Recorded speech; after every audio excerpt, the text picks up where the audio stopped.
That's okay. You can plead the fifth. Hello everyone, welcome back to the Bimbo Book Club. It's me, Teresa, and today I have my parents with me. Say hello, parents. Hi, parents. Hello. Okay, so my parents have been with me the past week. Why don't one of you tell them what we've been up to? One day we went to Dallas and we saw the book depository and the Fort Worth Zoo. What else have we done? Did you say the zoo? Yes. I see. You've done a lot of painting, taping, mowing, trimming, spending money. I guess that's it. We went and got our nails done too. That we did? That's under spending money. Kinda, yeah. Except he didn't spend that money, I did. Yeah, but I'm reimbursing you. All right. So, in today's video, I have some questions that have been sent in by you. So I originally had this idea to do this interview with my dad back in March when he came by himself, but we didn't have time to do it, and he also is a pain. So my lovely mother convinced him to do it. I have a couple questions that were sent to me back in March that we're gonna start off with. So number one, I just wanted to tell you, my friend Erik sent me a message on Instagram that said, "Thanks for making such a cool daughter." Thank you for thinking our daughter is so cool. You have any thoughts?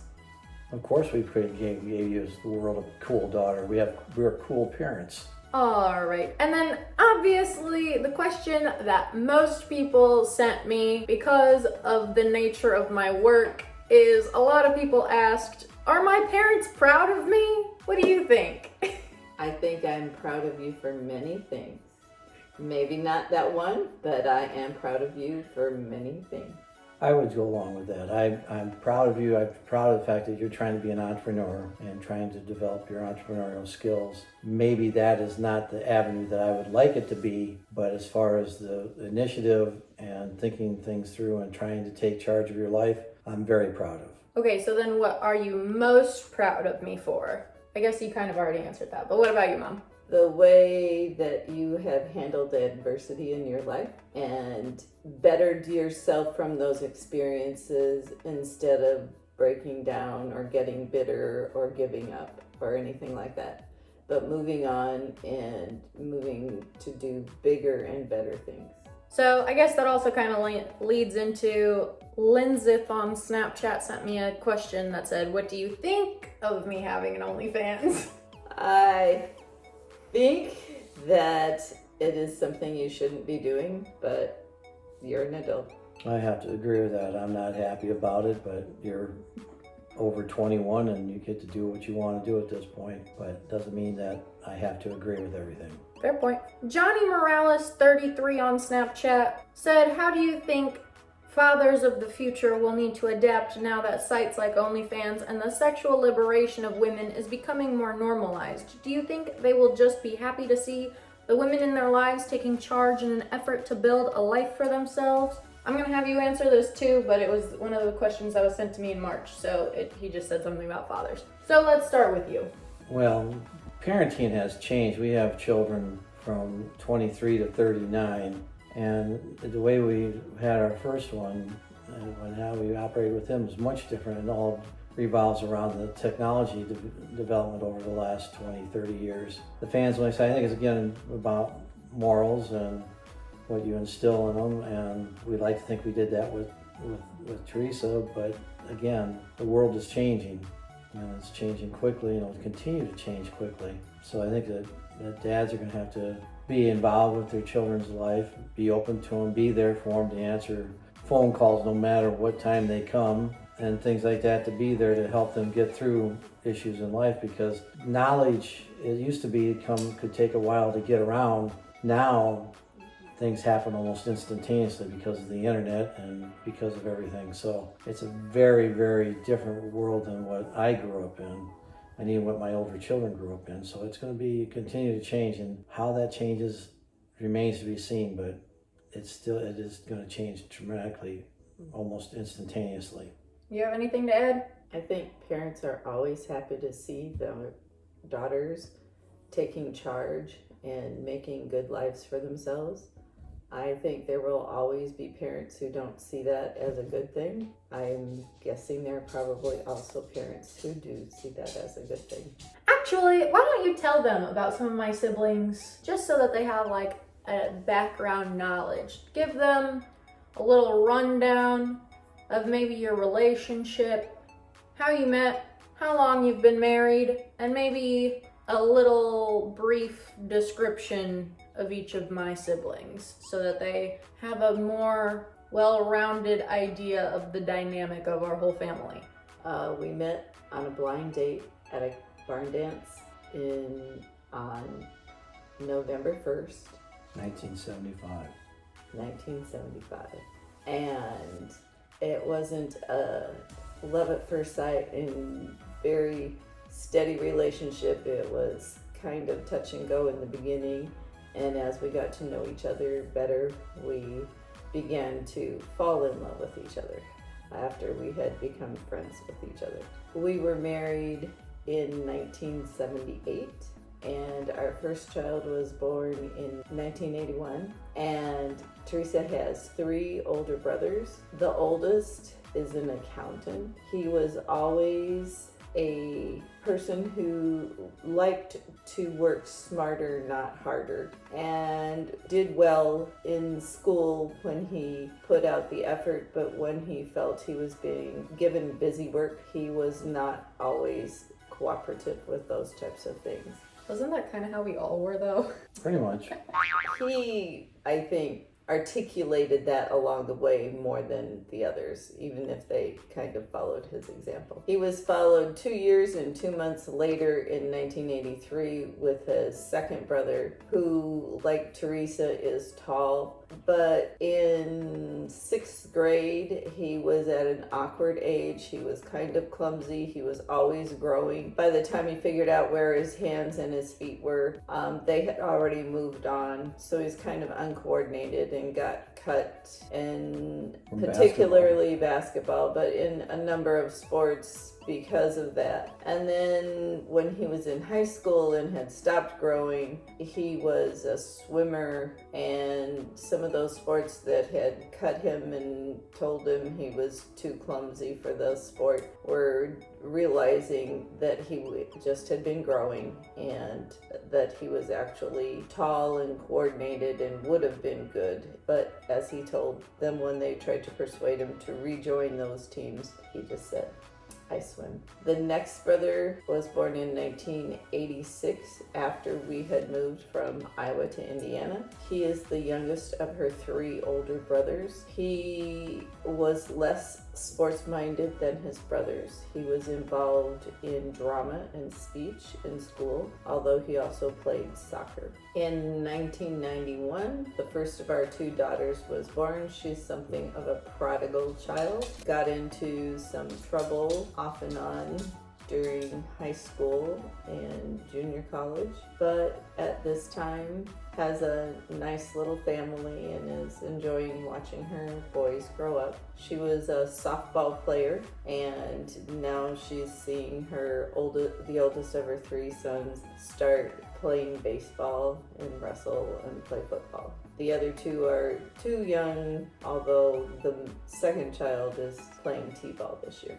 Then after a 7-year gap came our surprise baby, and she is a unique individual. She is the youngest, but I always remember that it was a little different dynamic for her since she was so much younger than the next sibling and so much younger than her brothers. I remember when she was about 2 years old, we were going into the post office and saw a young man carrying someone a little bit younger than her, but not too much. And she said, "Look, Mom, there's somebody's brother carrying her." And once we actually got into the post office, we realized that it wasn't her older brother, it was her father. So having her brothers be so much older and her sister not always doing the things she should have done, she was probably exposed to some things that younger children weren't. Some of those were good and some of those were not so good. You have anything to add? I always tell people, they ask me how many children I have. I said I have a full house, boys over girls. It has been, in my opinion, tougher to raise the 2 daughters than the 3 boys. And that could be for a myriad of reasons. I think it is the patriarchal society that we live in. Could be. So, kind of going back to one of our other questions, Black Mamba 029 on Instagram asked, were there any challenges you had when you were growing up that you don't see in today's world? I was 13 when I lost my dad, and it affected me a lot. But that's personal. That's just the way a lot of people have those types of challenges. I think that communication today is so instantaneous that back then that it would have been nice to have more communication. I think that it was harder to talk, harder to get a hold of people, and it was just, you just had no cell phones, you had no internet. So, the bad side is you couldn't be as informed as you are today, or can be today if you want to be. So it was a challenge to sometimes have all the information you needed to make a decision. Whereas I think it's a lot easier today because of technology to have all the information. There are more information, not all information, but a lot more information to make decisions. I think sometimes that overwhelms me though, because I'm always trying to find all of the information before I make my decisions, and sometimes that puts me in analysis paralysis. I agree. I can see that as well. But there's sometimes when you make decisions that it would have been helpful to have more information than what we had. So. And especially since that information has changed over time as well. Oh, yeah. And it's a much more open society now with all the internet news and everything that we didn't have back then. We didn't know near as much about what was going on in the world as they do today. Yeah, but I find that sometimes confusing, and that I think is what has led us to some of this political unrest, is we know too much. Well, yeah, and it's too instantaneous. Decisions are made, snap decisions are made, whereas if they would step back and analyze all the information, they could make better decisions too. Oh yeah, definitely. I feel like we've seen that a lot during this pandemic. Yes, I agree. Also, during the pressure from the 24-hour news cycle, there's more pressure to hurry up and get the news out without always taking fact-checking time. And verifying. So things get out in the news that aren't necessarily true or are only partially true because they didn't have time to do that. There seems to be, to me, a lot more retractions because everybody wants to be first to get it out instead of, as my wife said, they don't fact check, and then that's what causes a lot of problems. So it's got some pros and cons of having this extra information out in the world. And then I actually had a couple people ask me this question. A couple people said, can I marry your daughter? That would be up to her. This is not one of those families that does arranged marriages. No, definitely not. I would say that if you are a good person, a good provider, have good morals, and treat my daughter with the respect that she deserves, we won't have a problem. But she'll always be my little girl, and that will never change. So no matter what happens, I will always love her. It reminds me of a good George Strait song. He'll love his children, he'll love his children forever, and that's the same thing that I feel about mine. I guess that kind of leads into my question. My friend Kyle sent me asking you to describe what kind of man you would want me to end up with, or woman. I would like you to end up with a man who is strong but also tender, who loves the Lord and loves you deeply and treats you well. And if you have children, treats your children well also. And protects you and the children and puts family, God first, family second. And that's basically what we want from somebody that would marry our little girl. Why don't you tell them your opinions about me dating guys that are 20 years older than me? I don't like it at all. I think it's too much of an age gap. It's tough. I can see up to 10 years, but 20 years I think is way too old because there's just too much difference in age. Not that a guy can't be a good guy or anything, but I just think that if you have children, it's going to be tough for somebody to get around and have and do the right things with the children and that, but I think it's just too much age difference. It's a generation, and generation changes.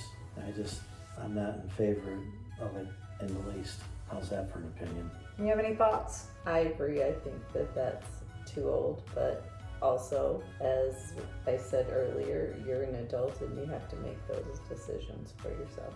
I can't choose your husband for you. That's a fair point. I also told them this week, Happy Pride Month, I'm bisexual, so why don't you tell them how you felt about that? I don't remember you telling me that. We had that conversation about why I don't eat at Chick-fil-A.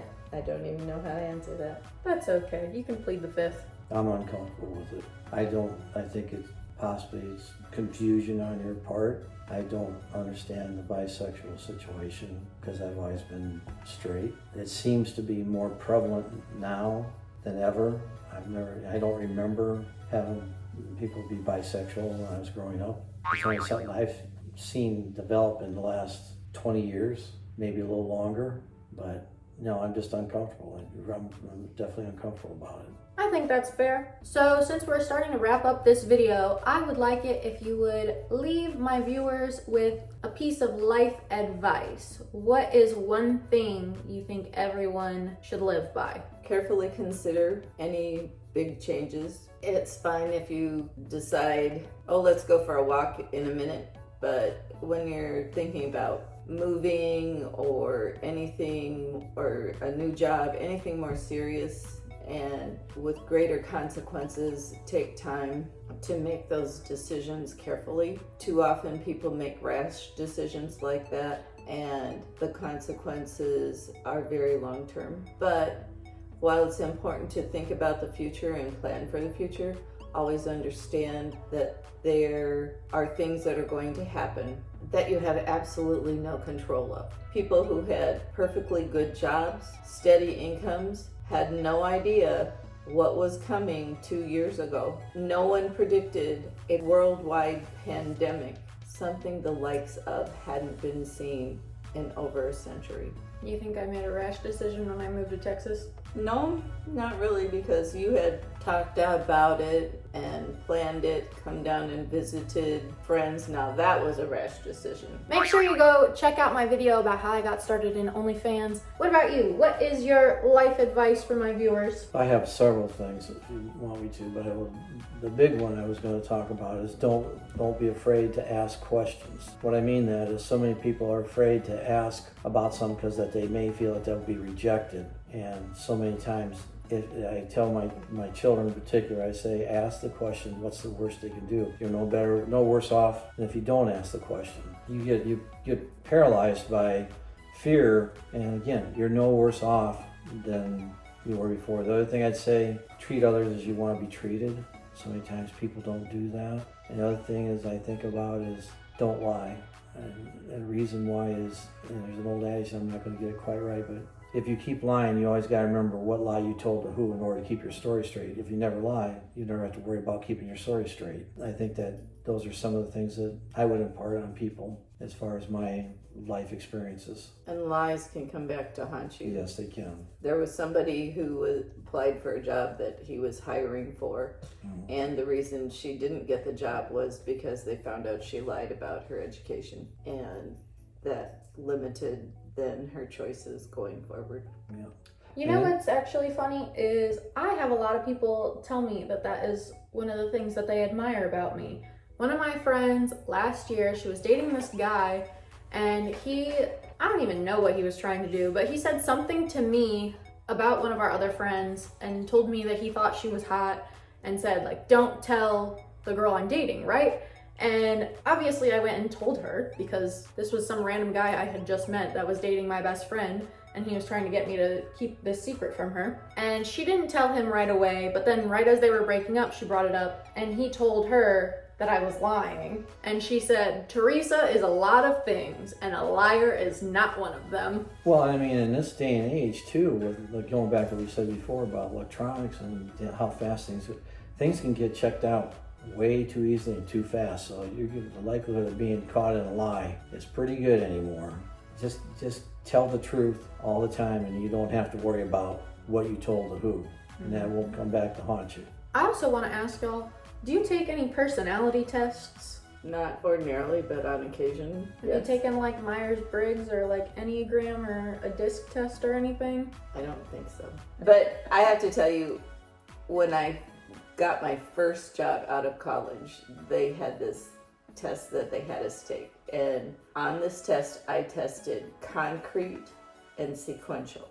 And I gave your dad the test then when I got home that day, and he took it, and he is abstract random. So yes, it's true, opposites attract. This concrete sequential person married this abstract random person. I will tell you though, my mom is a Cancer sun with a Libra moon and a Libra rising, and my dad is a Leo sun with a Virgo moon and a Libra rising. So do with that information what you will. I have no idea what that even means. That's probably a good thing. So with that, that is the end of the video. Make sure you give it a thumbs up. If you liked this video, make sure you hit the red button down below if you want to subscribe, and leave a comment. Remember to say happy retirement. Bye all. Bye.